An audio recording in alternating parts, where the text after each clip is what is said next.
다 함께 조용히 기도하심으로 4월 26일 주일 예배를 우리 하나님께 드리겠습니다.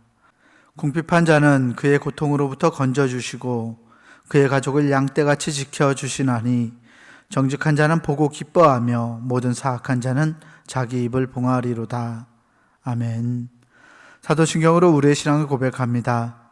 전능하사 천지를 만드신 하나님 아버지를 내가 믿사오며 그 외아들 우리 주 예수 그리스도를 믿사오니 이는 성령으로 잉태하사 동정녀 마리아에게 나시고 본디오 빌라도에게 고난을 받으사 십자가에 못 박혀 죽으시고 장사한 지 사흘 만에 죽은 자 가운데서 다시 살아나시며 하늘에 오르사 전능하신 하나님 우편에 앉아 계시다가 저리로서 산자와 죽은 자를 심판하러 오시리라. 성령을 믿사오며 거룩한 공예와 성도가 서로 교통하는 것과 죄를 사하여 주시는 것과 몸이 다시 사는 것과 영원히 사는 것을 믿사옵나이다. 아멘. 우리 함께 찬송가 23장 함께 찬송 부르시겠습니다.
이 시간 중부교회 교인기도문으로 함께 공동기도 드리겠습니다. 혹 내가 하늘을 닫고 비를 내리지 아니하거나 혹 메뚜기들에게 토산을 먹게 하거나 혹 전염병이 내 백성 가운데 유행하게 할 때에 내 이름으로 일컫는 내 백성이 그들의 악한 길에서 떠나 스스로 낮추고 기도하여 내 얼굴을 찾으면 내가 하늘에서 듣고 그들의 죄를 사하고 그들의 땅을 고칠지라. 생사화복을 주관하시는 하나님, 이 땅이 코로나19 바이러스로 인해 고통과 아픔 속에서 신음하고 있습니다. 주여, 우리를 불쌍히 여겨 주시옵소서. 먼저 우리의 더러운 죄악을 용서해 주시옵소서. 우리가 죄악 속에 살아왔음을 고백합니다. 거룩하라고 하셨지만 거룩하지 못했고, 사랑하라고 하셨지만 사랑하지 못했습니다. 불의하고 죄로 가득한 사회를 보면서도 용납하고 때론 눈 감고 살아왔음을 회개합니다. 우리를 불쌍히 여기사 용서해 주시옵소서. 코로나19 바이러스로 인해 병든 이들을 치유해 주시고 고통과 두려움과 우울함 속에 있는 주의 자녀들에게 용기를 허락해 주시옵소서. 이 바이러스와 싸우는 지도자들과 의료진에게 지혜와 용기를 주셔서 지치지 않게 하시고 잘 인도하게 하여 주시옵소서. 이 악한 바이러스의 세력이 속히 물러가게 하시고 정치, 경제, 사회, 문화 모든 분야에 있어서 이 땅이 안정되게 회복시켜 주시옵소서. 보통의 평범한 삶이 복임을 알게 하시고 주님의 은혜 속에 살아왔음을 깨닫게 하여 주시옵소서. 하나님이 세우신 교회들을 보호하시고 우리 중부교회도 지켜주시옵소서. 모두의 건강과 안전을 지켜주시고 교회의 모든 예배와 활동이 정상화될 수 있도록 인도해 주시옵소서. 모든 백성이 고난 중에 하나님을 향하여 기도하게 하시고 모든 것이 하나님의 능력 안에 있음을 깨닫고 주께 돌아오는 기회가 되게 하여 주시옵소서. 우리를 사랑하시는 예수 그리스도의 이름으로 기도하옵나이다. 아멘. 교동문 13번 시편 23편 말씀을 교독하겠습니다. 교동문 13번 말씀입니다. 여호와는 나의 목자시니 그가 나를 푸른 풀밭에 누이시며 내 영혼을 소생시키시고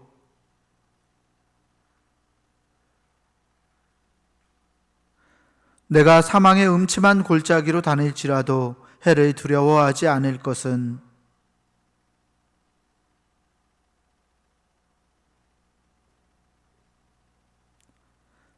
주께서 내 원수의 목전에서 내게 상을 차려주시고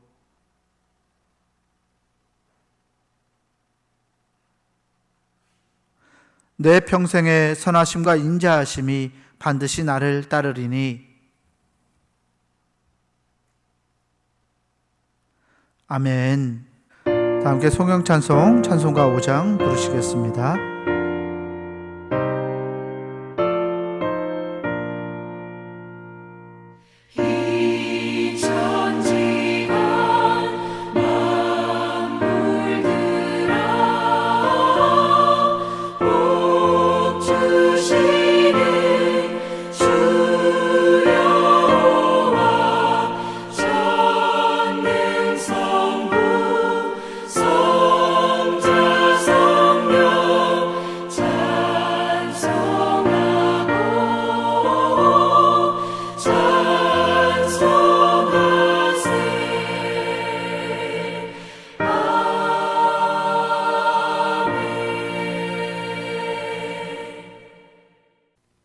교회 소식을 전합니다.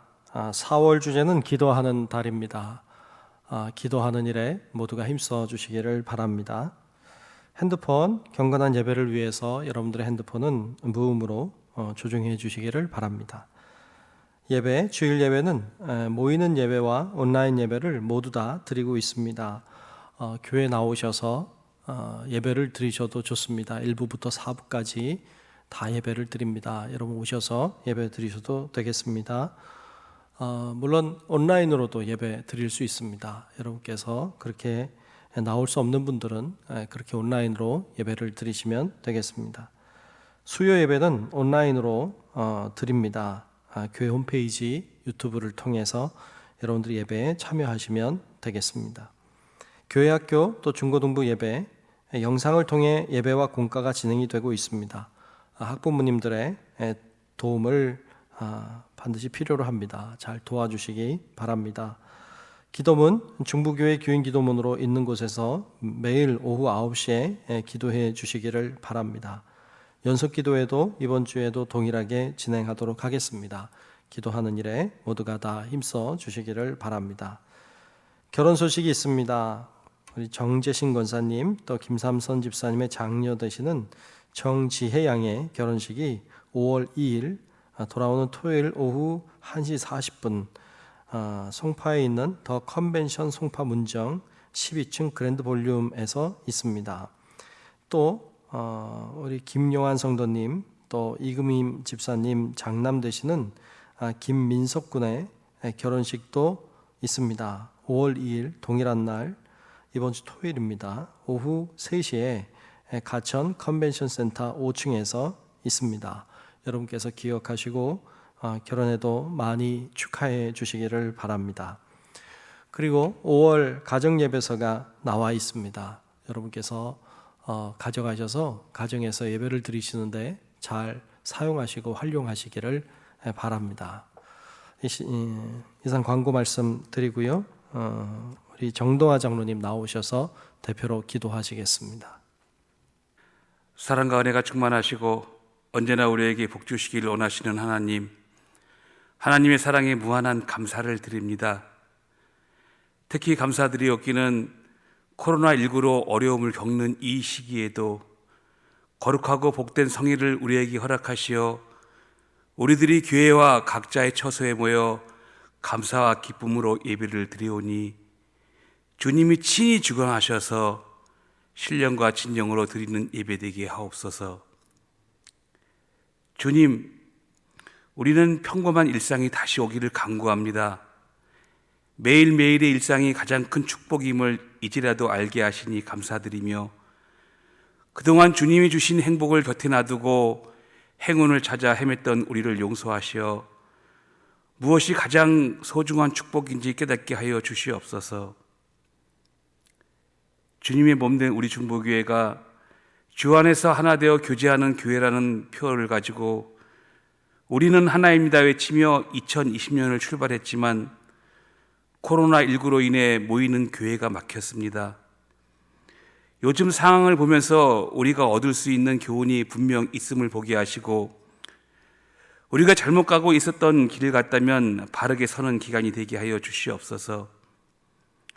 모이는 교회를 막으시는 것은 그동안 우리 교회가 세상 속에서 빛과 소금의 역할을 전혀 감당하지 못한 채 우리들끼리 모이는 일에만 힘쓴 것에 대한 벌처럼 느껴집니다. 우리의 믿음의 현장이 교회가 아닌 세상임을 알려주시는 주님의 교훈이 분명한 것 같습니다. 교회보다 교회 밖에서 더 빛나는 그리스도인이 되도록 우리 모두가 노력하게 하여 주시옵소서. 이 어려움이 다 지나고 난 후 우리 중부교회가 다시 새로워지며 주 안에서 하나된 교회로 모든 성도와 함께 천국을 향해 힘차게 나가게 하여 주시옵소서. 오직 존귀하신 예수 그리스도만이 우리의 자랑이 되게 하여 주시옵소서. 전 세계로 파송되어 있는 선교사들을 위해 함께하사 땅끝까지 이르러 주님의 증인으로서의 사명을 감당하게 하시고 하나님 나라가 확장되게 하여 주시옵소서. 이 시간 말씀을 증거하시는 목사님께 갑절의 능력으로 붙들어 주시고 선포되는 말씀을 통해 우리의 영혼이 성령으로 충만하게 하옵소서. 말씀을 듣는 성도들의 영의 귀가 열리게 하옵소서. 답답한 마음을 안고 예배를 드리오나 말씀으로 회복되는 은혜가 넘치게 하여 주시옵소서. 믿음이 성숙하게 하여 주시옵소서. 그리하여 구체적인 삶의 변화와 주님의 손과 발이 되어 행함에 쓰임받는 귀한 성도들로 세워주시옵소서. 교회 곳곳에서 예배를 준비하며 봉사하는 성도들에게 충만한 은혜와 하늘의 복을 받는 기쁨이 있게 하여 주시옵소서. 예배 중의원이 끝나는 시간까지 주님께서 개입하시고 임재하셔서 홀로 영광 받아 주시옵시고 살아계신 예수님의 이름으로 기도드렸사옵나이다. 아멘. 이 시간 우리에게 주시는 하나님의 말씀은 마가복음 3장 31절에서 35절까지 말씀입니다. 제가 가진 성경으로 신약성서 57페이지에 있습니다. 마가복음 3장 31절에서 35절까지 말씀입니다. 말씀 제가 대표로 봉독하겠습니다. 그때 예수의 어머니와 동생들이 와서 밖에 서서 사람을 보내어 예수를 부르니 무리가 예수를 둘러 앉았다가 여짜오되 보소서 당신의 어머니와 동생들과 누이들이 밖에서 쳤나이다. 대답하시되 누가 내 어머니이며 동생들이냐 하시고 둘러 앉은 자들을 보시며 이르시되 내 어머니와 내 동생들을 보라. 누구든지 하나님의 뜻대로 행하는 자가 내 형제요 자매요 어머니이니라. 주제설교 예수님의 질문 15번째 시간입니다. 누가 내 어머니이고 동생이냐라는 제목으로 담임 목사님께서 하나님 말씀 선포하시겠습니다. 네, 오늘은 마가복음 3장 31절로 35절 말씀 중심으로 예수님의 질문 15번째 마지막 시간으로 누가 내 어머니이고 동생이냐라고 하는 제목으로 함께 말씀을 나누겠습니다. 오늘 말씀 나눌 때 온라인으로 예배하는 우리 모든 분들 위해 하나님의 은혜가 충만하게 임하시기를 주님의 이름으로 축원합니다. 한 가지 퀴즈를 내고 시작할까 합니다. 성경에 나오는 많은 인물들 중에 가장 행복한 사람은 누구였을까요? 좀 넌센스 퀴즈이긴 한데요. 한번 맞춰보시겠어요? 성경에 나와 있는 가장 많은 인물들 중에 가장 행복한 사람은 누구였을까요? 한 명은 구약 성경에 나오고 있고요. 또 한 명은 신약 성경에 나오고 있는데요. 답을 알려드리면 가장 행복하다고 말하는 사람은 구약에서는 하와이고요. 신약에서는 예수님의 어머니인 마리아라고 말합니다. 왜냐하면 이 하와는 최초의 그 여인이었기 때문에 시어머니가 계시지 않기 때문이라고 그래요. 또 이 마리아는 그의 아들인 예수님이 결혼을 하지 않았기 때문에 며느리가 없어서 그래서 제일 행복했다고 이제 넌센스 퀴즈처럼 말하는 게 있습니다. 뭐 웃을 수 있지만 사실 조금 씁쓸합니다. 시어머니가 있다는 건 사실 좋은 것이고 며느리가 있다고 하는 건 참 좋은 것인데 좀 쓸쓸합니다. 벌써 오늘이 4월 마지막 주일입니다. 이제 며칠만 지나면 곧 5월이 되고요. 다음 주일은 이제 5월 첫 주일을 맞이하게 됩니다. 5월 달은 늘 가정의 달입니다. 그래서 예수님의 질문을 통해서 우리의 가정을 한번 생각해 보려고 합니다. 오늘 말씀을 나눌 때 우리의 가정을 돌아보고 또 더 하나님이 기뻐하시는 가정으로 세워지는 은혜가 있기를 주님의 이름으로 축복합니다. 예수님의 가족 관계를 아십니까? 예수님의 아버지는 요셉이고요. 예수님의 어머니는 마리아입니다. 그 아버지와 어머니 사이에서 이 예수님이 태어났죠. 물론 예수님은 성령으로 잉태되었지만 말이죠. 그리고 그 형제들이 있었을까요? 예수님의 형제들이 성경에 나옵니다. 마태복음 13장 55절 말씀에 보면 이렇게 말씀하고 있는데요. 이는 그 목수의 아들이 아니냐? 그 어머니는 마리아, 그 형제들은 야고보, 요셉, 시몬, 유다라 하지 않느냐라고 했습니다. 예수님의 어머니와 함께 예수님의 형제들, 즉 동생들이었죠. 이 동생들의 이름이 거론이 되고 있는데 4명의 동생들이 있었다고 말하고 있습니다. 재미있는 것은 천주교에서는 이 예수님의 어머니 마리아를 처녀로 끝까지 인정하고 있습니다. 동정녀라고 하죠. 영원한 동정녀라고 말해요. 그래서 이 어머니는 성령으로 잉태된 예수를 낳았지 그 다음에 인간적인 관계 속에서 자녀를 낳았다고 말하지 않습니다. 그래서 오늘 본문에 여기 본문에 마태복음에 나와 있는 이 예수님의 형제들의 이름은 친동생이 아니고 사촌동생이다 이렇게 말하고 있고요. 정교회에서도 이야기하기를 이들은 예수님의 동생이 아니고 그 요셉의 아버지 요셉의 전처에게서 낳은 자녀들이다 뭐 이렇게 이야기하므로 예수님의 어머니인 마리아가 동정녀였음을 강조하고 있죠. 그런데 좀 무리가 있어 보입니다. 오늘 본문에 오늘 이 마태복음에 보면 마태복음 13장 55절에 예수님의 동생들의 이름이 정확히 기록되고 있기 때문에 예수님의 동생들은 있었던 것으로 보입니다. 그런데 이들은 모두가 예수님 때문에 굉장히 힘들었던 것으로 보입니다. 오늘 본문 앞쪽에 조금 올라가면 마가복음 3장 21절에 보면 이런 말씀이 나옵니다. 예수의 친족들이 듣고 그를 붙들러 나오니 이는 그가 미쳤다 하밀러라. 아멘. 즉 예수님에 대한 소문을 들은 겁니다. 근데 예수님에 대한 소문이 좋지 않았어요. 예수님이 미친 것 같다 뭐 이런 소문을 들은 것이죠. 근데 그 예수님이 저 근처 어떤 집에 와 있다는 소리를 듣고 지금 이 형제들과 예수님이 예수님을 붙들러 온 것입니다. 그리고 밖에 서서 예수님께 사람을 들여보내서 자기들이 왔음을 알린 것이죠. 자, 그런데 이 예수님이 그 안에서 지금 서기관들과 사람들과 더불어서 이야기를 나누고 있는데 그 소식을 들은 거예요. 어머니와 형제들이 밖에 있다는 소식을 듣고 예수님이 그러면 잠깐만 기다리라고 하셔라. 아니면 잠깐 나가서 보고 올 수도 있는데 예수님은 그렇게 하지 않으시고 오늘 본문에 보면 이렇게 말씀하셨습니다. 오늘 본문 33절에 보면 이렇게 말씀 나오는데요. 누가 내 어머니이며 동생들이냐라고 말씀하셨어요. 누가 내 어머니며 동생들이냐 이 말씀은 사실 좀 오해의 소지가 있습니다. 예수님이 어머니나 동생들을 좀 무시하고 있는 것처럼 보일 수도 있고 또 이것을 불신하고 있는 어떤 혈통의 가족을 불신하고 있는 것처럼 보이기도 합니다. 그런데 우리가 알고 있는 예수님은 그런 분이 아니지요. 예수님이 이렇게 형제들을 또 가족을 대할 리가 없지요. 그렇다면 왜 예수님이 이렇게 말씀하셨을까요? 이 말씀의 의미는 무엇이었을까요? 오늘 말씀을 통해서 같이 생각해 보려고 합니다. 우리 사회는 보이지 않는 다양한 공동체의 어떤 관계와 끈으로 연결이 되어져 있습니다.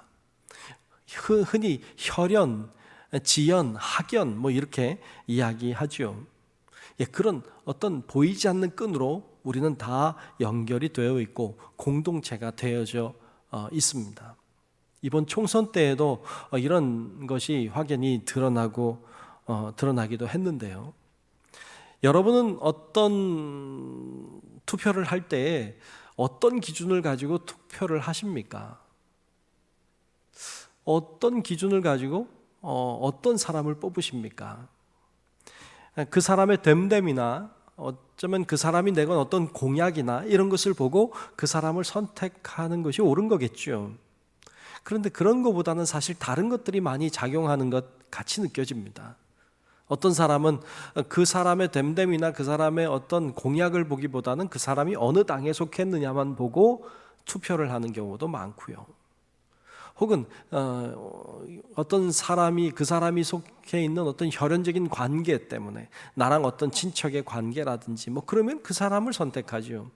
혹은 그 사람의 고향이 어딘지, 그 사람이 활동한 지역이 어딘지 어떤 이런 지연을 통해서 그 사람을 선출하기도 하고요. 또는 이 사람이 어떤 학교 출신인지, 나와 동문인지 뭐 이런 것들을 보고 그 사람을 선택하기도 합니다. 혹은 그 사람과 악수 한번 해봤다고, 그 사람과 얘기 좀 나눠보았다고, 혹은 그 사람과 어떤 친밀한 어떤 교제가 있었다고, 어떤 이런 것 때문에 그 사람을 선택하기도 하죠. 그런 여러 가지 사항들을 가지고 그 사람을 선택하는데, 즉 선택함에 있어서 우리가 사용하는 것은 그런 보이지 않는 끈으로 연결되어 있는 관계를 보고 그 사람을 선택하는 것을 볼 수가 있습니다. 이런 보이지 않는 끈, 이런 관계가 우리 사회에서는 굉장히 중요해 보입니다. 거기까지는 좋습니다. 그런데 이것이 어디로 발전하는가 하면 나와 관계가 없는 사람에 대하여서는, 나와 어떤 관계, 어떤 끈이 없거나 나랑 어떤 공동체 안에 같이 있지 않다면 그 사람을 배척하고 그 사람에게 등을 돌리고 그 사람을 오히려 적대시하는 데까지 나아간다는 데 문제가 있습니다. 내가 속해 있는 공동체, 또한 나와 관계 있는 사람과는 친밀하지만 나와 관계가 없거나 나와 다른 공동체에 속한 자들에 대하여는 굉장히 배타적이고, 그리고 포용할 줄 모르고, 그리고 굉장히 적대시한다는 것이 문제인 것입니다. 또한 요즘에 보면 자기 자신이 사는 지역에 대한 마음들을 굉장히 중요하게 생각하는 것을 봅니다. 어떤 좋지 않아 보이는 시설이 자기 마을에 들어오는 것을 반대합니다. 자기 혼자 시위하면 안 되니까 여러 사람들이, 동네 사람들이, 마을 사람들이 함께 모여서 연대해서 그것이 들어오지 못하도록 막습니다. 우리 동네에 집값이 떨어지는 것을 반대해서 집을 싸게 내놓는 것조차도 내놓지 못하도록 하는 경우도 있고요. 그리고 어떤 좋지 않은 시설들이 들어오면 집값이 떨어진다고 해서 공동으로 시위를 하고 막기도 합니다. 우리 마을 또 혹은 내가 사는 공동체, 그것만을 중요하게 생각하는 것이죠. 그것 또한 문제가 될 수 있습니다. 어떻게 보면 내가 사는 지역만 괜찮으면 된다고 하는 어떤 지역 이기주의적인 생각들이 팽배해져 있습니다.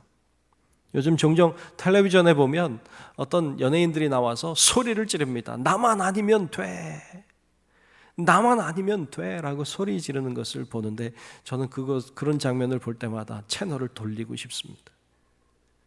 이거는 비성경적이기도 하고 비인간적이기도 한 모습입니다. 나만 아니면 돼 라는 말에는 그러면 다른 사람은 어떠하든지 상관없어, 괜찮아, 다른 사람은 잘 되든 말든 나는 아무런 의미 없어, 난 괜찮아, 나만 괜찮으면 상관없어, 이런 말은 사실은 사용하면 안 되는 말이죠. 굉장히 이기적인 말입니다. 이런 다양한 이기적인 모습들이 우리 사회에 전반적으로 퍼져 있는 것을 볼 수 있습니다. 그래서 개인 이기주의, 지역 이기주의, 사회 이기주의 이런 말들을 쓰고 있고, 코로나19 사태로 인해서 전 세계에 코로나 바이러스가 퍼져나가면서 어떤 나라 이기주의 혹은 민족 이기주의 이런 말들 생긴 것도 볼 수 있습니다. 사실 지구라고 하는 것이 예전엔 굉장히 크고 멀어 보였지만 지금은 지구촌이라고 말합니다. 지구가 그렇게 크지 않게 느껴집니다. 이제는 바이러스가 이곳에 퍼지면요, 지구 건너편에까지 퍼지는데 그리 오래 걸리지 않습니다. 우리만 괜찮으면 된다는 생각은 이제는 이거는 옳지 않은 생각임이 이번 바이러스 사태를 통해서도 드러나게 되었습니다. 모두가 괜찮아야 괜찮은 거지, 나만 괜찮고 옆 나라가 좋지 않다면 그것 또한 나에게도 좋지 않은 결과를 가져올 수 있기 때문에 그렇습니다. 이런 여러 가지 이기주의들 중에 하나가 바로 가족 이기주의라는 말이 있습니다. 가족 이기주의라고 하는 말은 내 가족, 자기 가족의 이익만 중시하고 다른 가족의 이익은 등한히 하고 사회 전체적인 이익에 대해서도 그렇게 중요하게 생각하지 않는 어떤 무시하거나 경시하는 태도를, 그런 자세를 일컫는 말입니다. 식당이나 공공장소에서 아이들이 막 뛰어다닙니다. 근데 그걸 그냥 보고만 있는 부모라든지, 혹은 쓰레기를 버리는데 내 집 앞이 아니라 남의 집 앞에다가 막 갖다 놓는 행위라든지, 집 앞에다 함부로 막 주차를 해놓고 간다든지, 또는 그런 데다가 전화번호도 적어놓지 않고 막 아무 데나 가서 하루 종일 오지 않는다든지, 뭐 이런 여러 가지 행태들을 볼 수 있습니다.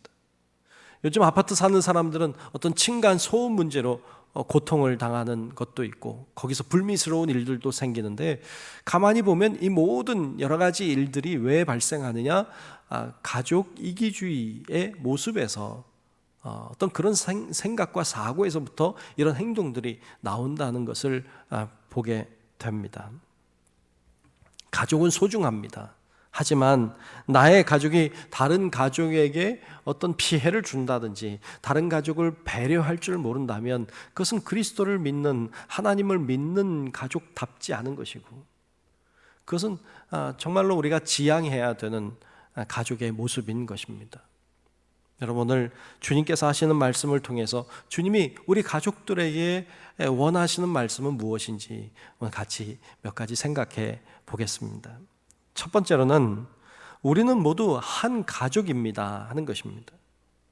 하나님은 가족을 중요하게 여겼습니다. 하나님을 믿는 사람이라면, 그리스도인이라면 누구나 가족을 중요하게 여기셔야 합니다. 가족은 소중합니다. 디모데전서 5장 8절에 보면 이런 말씀이 있습니다. 누구든지 자기 친족, 특히 자기 가족을 돌보지 아니하면 믿음을 배반한 자요 불신자보다 더 악한 자니라 그랬습니다. 아멘.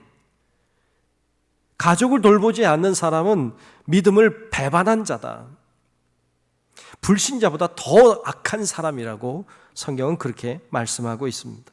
그러므로 예수를 믿는 사람들은 또 그 가족은 가족을 잘 돌보아야 합니다. 그것이 바른 것이고 그것이 옳은 것입니다. 하나님도 온 세계를 창조하시고는 가장 먼저 만드신 것이 가족이었습니다.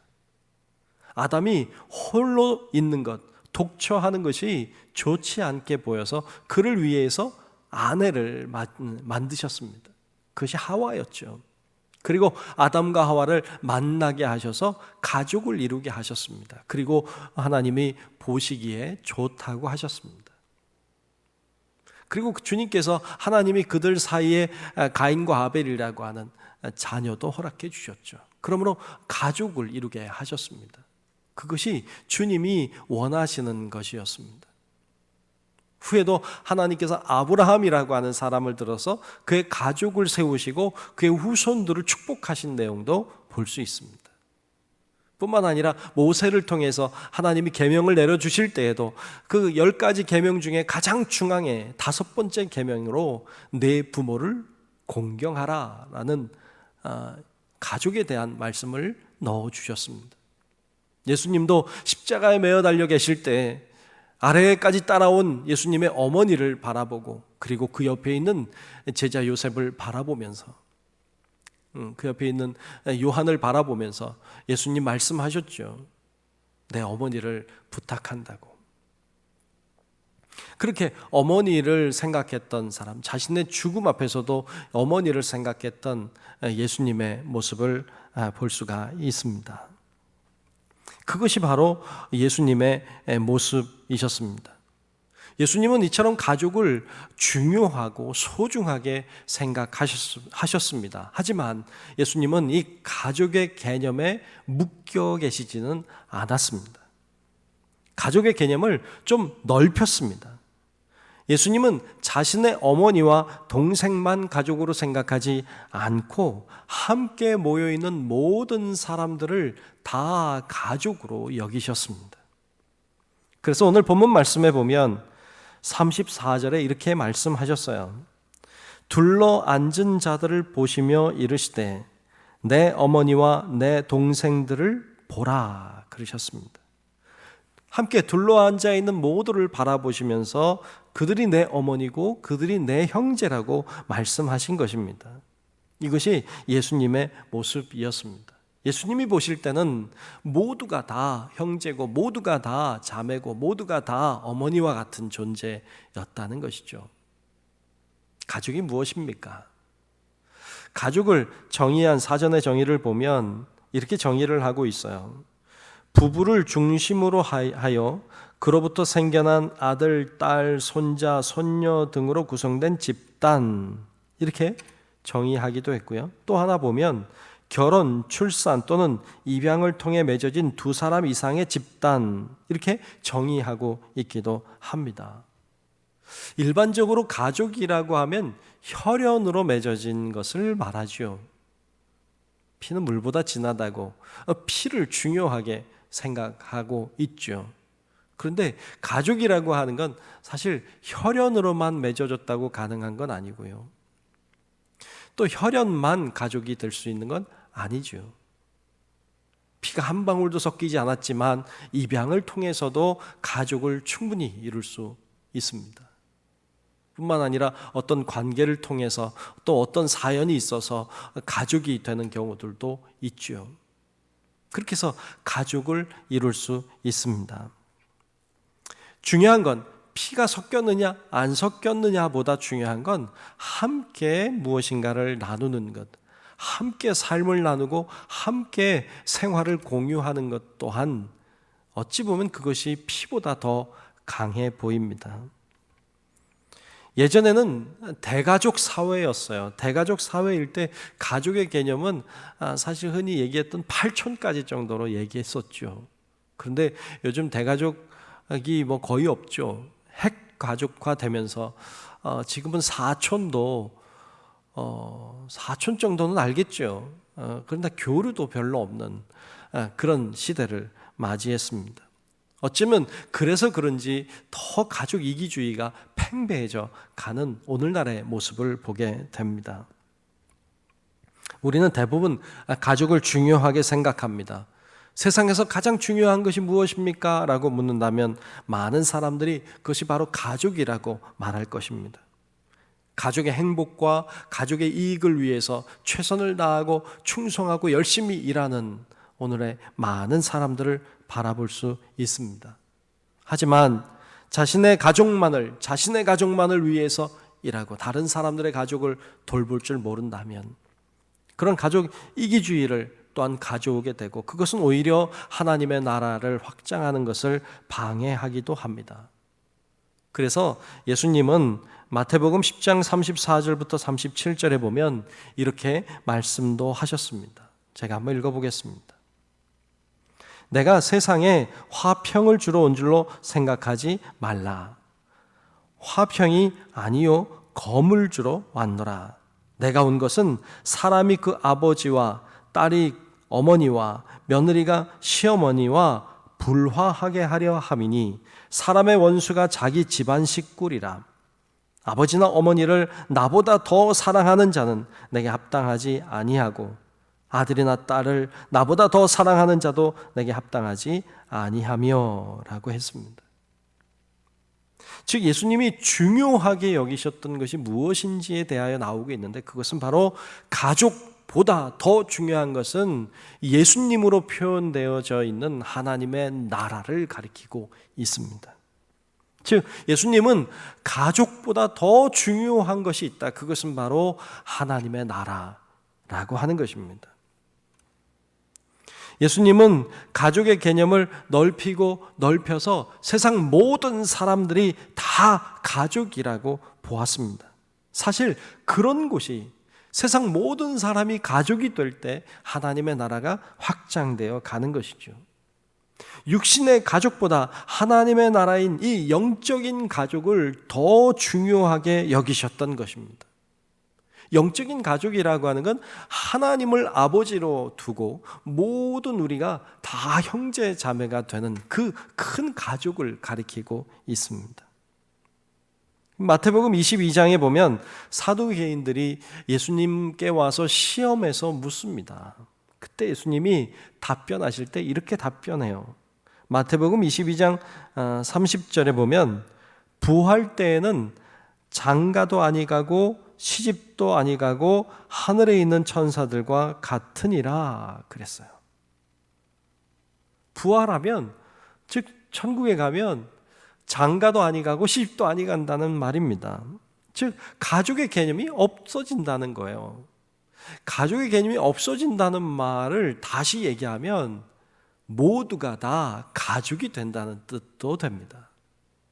어떤 가족 이기주의로 자기들끼리 모이는 것이 아니라 우리 모두가 다 하나의 가족을 이루는 곳, 그곳이 바로 천국이고 천국은 바로 그런 곳임을 말씀해 주고 있습니다. 사실 교회라고 하는 곳은 천국을 맛보는 곳이라고 말하곤 합니다. 큰 마트에 가면 이 맛보기 하지 않습니까? 맛을 보고 다 먹는 게 아니라 아주 조금의 맛만 보고 괜찮으면 물건 사가라는 것이죠. 이것은 다 먹는 게 아니에요. 조금 맛만 보는 것이죠. 교회는 그런 곳이라고 말하고 있습니다. 건강한 교회라면 정말 천국을 맛보는 곳이 되어야 합니다. 예배를 통해서, 말씀을 통해서, 또 기도하거나 찬송을 부르거나 하다가 은혜를 받고, 은혜를 받는다는 것이 천국을 맛보는 거 아닙니까? 그리고 어떤 교우들끼리의 교제와 어떤 사귐을 통해서도 정말로 천국을 맛보는 거 아닙니까?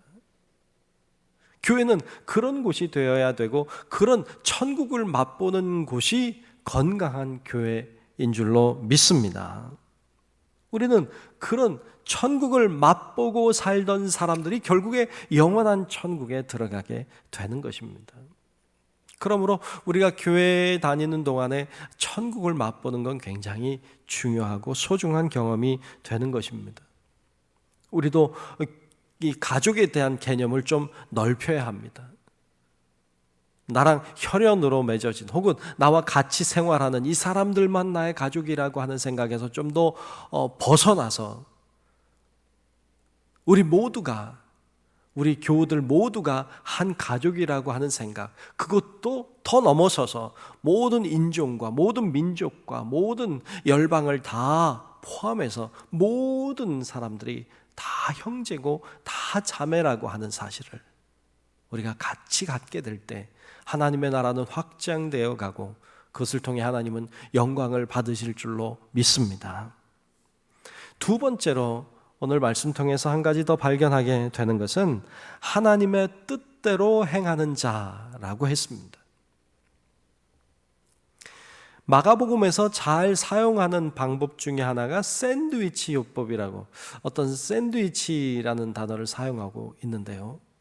이 샌드위치라고 하는 건 앞과 뒤가 빵으로 되어 있고 가운데 무슨 내용물이 들어가 있죠. 그런 것처럼 마가복음은 앞과 뒤에 같은 내용이 있는데 가운데 좀 다른 내용이 들어와서 하나의 스토리를 만들어낼 때 그런 기법을 잘 사용하는 것을 볼 수 있는데요. 오늘 본문이 그렇다고 볼 수 있습니다. 마가복음 3장 20절과 21절에 보면 가족 이야기가, 예수님 가족 이야기가 잠깐 나와요. 20절 21절 보죠. 집에 들어가시니 무리가 다시 모임으로 식사할 겨를도 없는지라. 예수의 친족들이 듣고 그를 붙들러 나오니 이는 그가 미쳤다 하밀러라 그랬어요. 그래서 예수님이 이 집에 지금 예수님을 붙들려고 온 것입니다. 그리고 오늘 읽은 35절 이하에 나오는 말씀이 나오기 전까지 그 사이에는 서기관들과 예수님이 대화하는, 논쟁하는 내용이 들어있어요. 예루살렘에서 내려온 이 서기관들이 예수님을 향해 비난하며 이렇게 말합니다. 바알세불에 집혔다고 말이죠. 즉 예수님이 귀신의 왕인 바알세불의 힘을 입어서 귀신을 내쫓는다고 그렇게 말하는 소리를 듣습니다. 이에 대하여 예수님이 반박하시죠.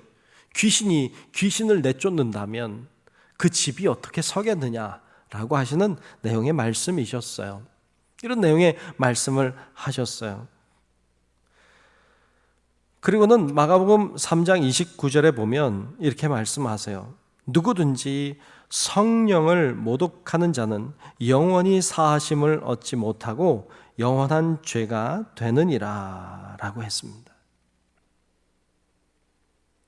누구든지 성령을 모독하는 자, 영원히 사하심을 받지 못한다, 영원한 죄가 된다고 하셨어요.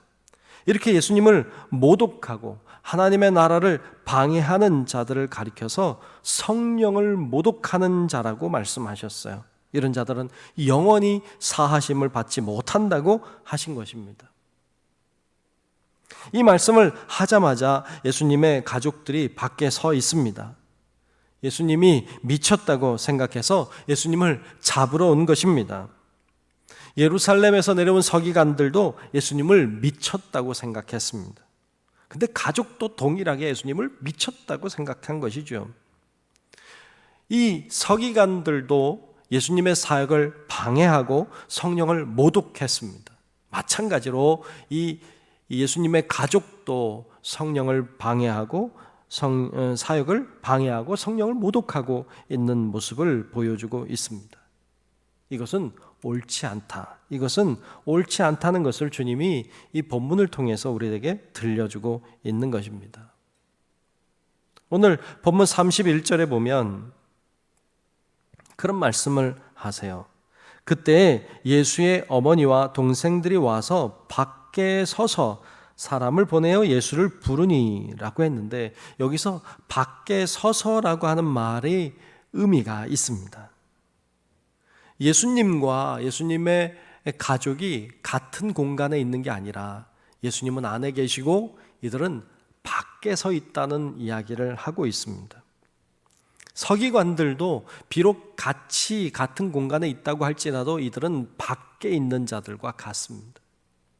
즉 서기관들도 그리고 예수의 가족들도 모두가 다 밖에 있는 자로 표현이 되고 있습니다. 이에 반해 오늘 본문 중에 32절에 보면 이런 말씀이 나옵니다. 무리가 예수를 둘러 앉았다가 라고 하는 말인데요. 여기 둘러 앉았다는 말에 우리가 집중할 필요가 있습니다. 즉 어떤 무리들은 밖에 서 있습니다. 그런데 어떤 무리들은 둘러 앉아 있습니다. 안에 둘러 앉아 있는 것입니다. 밖에 서 있는 자들과 둘러 앉아서 함께 앉아 있는 이들은 대조적으로 등장하고 있습니다. 예수님이 원했던 것은 하나님의 나라를 위해서 같이 앉아서 같이 둘러 앉아서 어떤 목적을 가지고 같이 생각을 가지는 사람들을 가리킵니다. 하나님의 나라를 위해서 함께 하는 그런 자들이 진정한 하나님 나라의 영적인 가족이라고 주님은 생각하고 말씀하신 것입니다. 그리고는 주님이 중요한 말씀을 마지막에 하고 계십니다. 오늘 본문 35절인데요. 누구든지 하나님의 뜻대로 행하는 자가 내 형제요 자매요 어머니이니라 그랬습니다. 즉 어떤 진정한 의미의 가족은 다른 사람들을 배타적으로 보고 다른 가족을 등한히 하고 적대시하고 어떤 내 가족만 보는 사람이 아니라 하나님의 뜻대로 행하는 자, 하나님의 말씀대로 순종하는 자, 그들이 바로 영적인 진정한 가족이라고 주님은 오늘 본문을 통하여 우리들에게 말씀하고 있습니다. 여러분, 우리도 내 가족만 생각하는 게 아니라 영적인 가족을 생각하셔야 합니다. 하나님의 나라를 이루기 위해서 함께 힘을 모으고 함께 뜻을 같이 해서 함께 같은 방향으로 나아가는 우리 모두가 다 주 안에서 하나 된 영적인 형제, 자매, 가족임을 우리가 기억하고 같이 주님과 함께 살아가는 것은 대단히 중요한 것입니다. 예수님을 믿는다고 하는 것은 단순히 죽어서 천국에 간다는 의미, 그 이상의 의미를 가지고 있습니다. 예수님을 믿는다는 것은 그냥 믿습니다가 아니고 하나님의 뜻대로 산다는 것입니다. 예수님이 행하신 것처럼 나도 그렇게 행하는 사람이 되는 것입니다.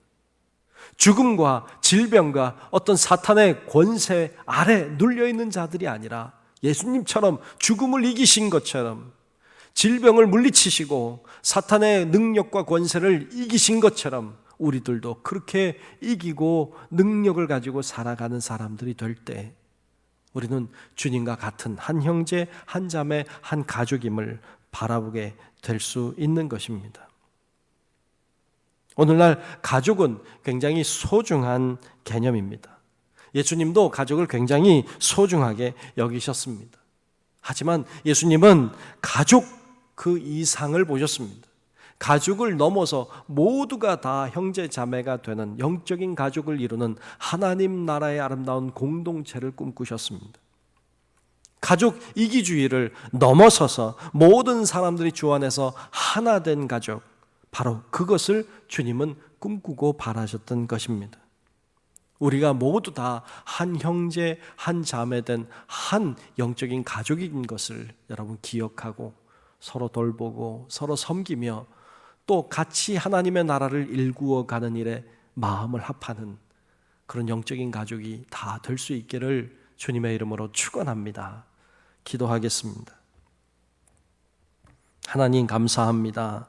오늘 하나님께서 우리를 붙잡아 주시고 인도해 주시니 감사합니다. 우리 가족을 돌보아 주시고 가족에 큰 은혜도 주실 뿐 아니라 우리가 가족에 묶여있는 자, 가족 이기주의로 인하여 다른 사람들을 배척하고 배타하는 자들이 아니라 정말 영적인 가족을 이루고 주님과 한 마음을 품어 정말 하나님의 나라의 확장을 위하여서 힘쓰는 우리 모든 한 가족, 영적인 가족이 될 수 있도록 주님 인도하여 주시옵소서. 예수님 이름으로 간절히 기도하옵나이다. 아멘. 다 함께 찬송가 438장 함께 찬송 드리시면서 준비한 예물 하나님께 드리겠습니다.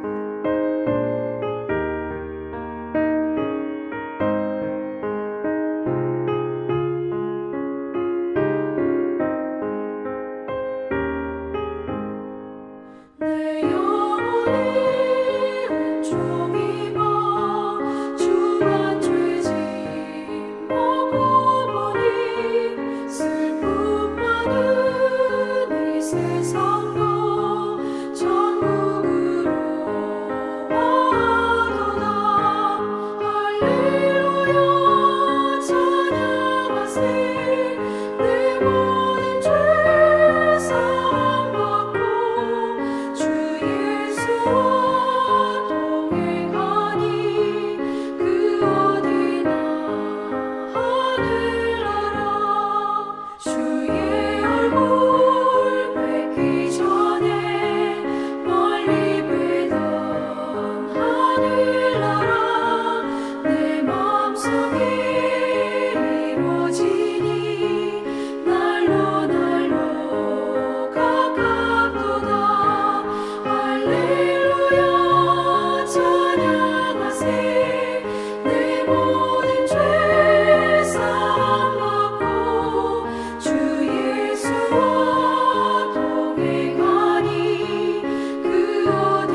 우리 함께 감사하라 찬송 부르시면서 들으신 예물 봉헌하겠습니다. 감사하라 내 영혼아, 감사하라 내 영혼아, 내 속에 있는 것들아 다 감사하라. 좋으신 아버지 하나님, 주님의 은혜와 사랑에 진실로 감사합니다. 오늘도 주님 앞에 이렇게 예배를 드리게 하시고 정성을 다하여 귀한 예물 주님께 드리게 하시니 감사합니다. 하나님이 우리의 사정을 아시는 줄로 믿습니다. 우리의 아픔도 우리의 어려움도 또 여러 가지 경제적으로 힘든 상황을 주께서 아십니다. 하나님, 우리의 상황을 주님께서 긍휼히 여겨주시고 불쌍히 여겨주시며 하나님이 소망이 되어주셔서 어려움을 잘 극복하고 이겨내고 승리할 수 있도록 하나님이 지혜도 주시고 길도 열어주시고 함께하여 주시옵소서. 가지고 있는 것에 일부를 떼어 하나님 앞에 감사함으로 올려드립니다. 하나님, 우리의 감사를 받으시고 또 어려움 중에도 주님을 향한 고백을 받으시며 하나님, 우리의 삶을 마음껏 축복하여 주시옵소서.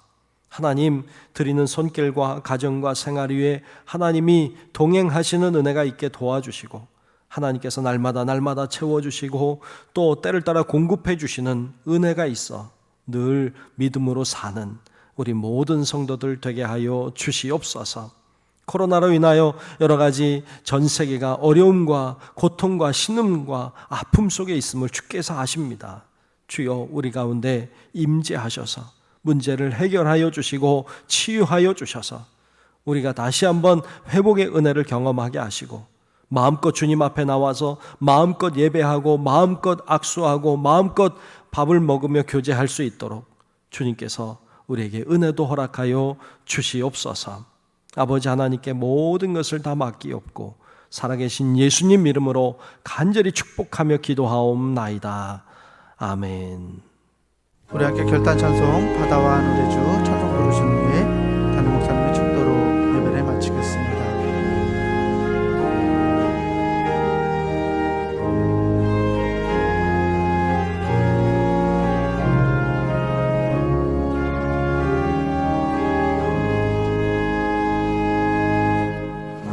바다와 하늘의 주, 죄와 고통 속에서 부르짖는 백성들 구하리라. 밤의 별을 만든 주,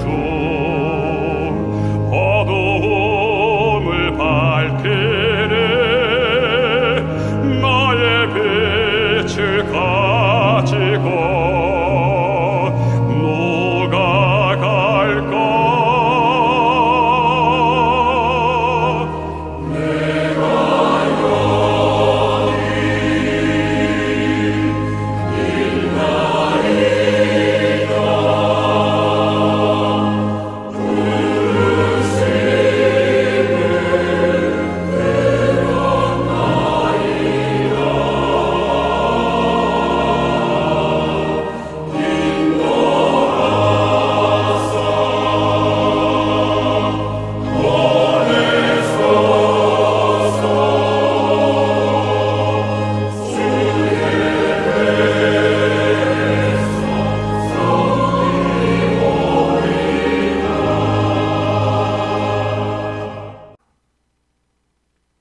이제는 우리의 영원한 생명의 구원자이신 예수 그리스도의 크신 은혜와 하나님 아버지의 만극하고 놀라우신 위대하신 그 사랑하심과 우리와 늘 함께 하시고 동행인도 보호하시는 성령님의 놀라우신 은총이 우리 가족만 살피는 자들이 아니라 가족을 넘어 영적인 가족을 바라보며 주님께서 원하셨던 하나님의 나라를 확장해 가는 일에 함께 힘을 모으기 원하시는 그 주님의 뜻을 알아 주님과 함께 동행하는 삶 살기를 소원하는 우리 사랑하는 모든 성도들 머리 위에 우리의 가정과 직장과 사업체와 우리 교회와 이 나라 민족과 온 인류 위에 이제로부터 영원토록 함께 하시기를 간절히 축원하옵나이다.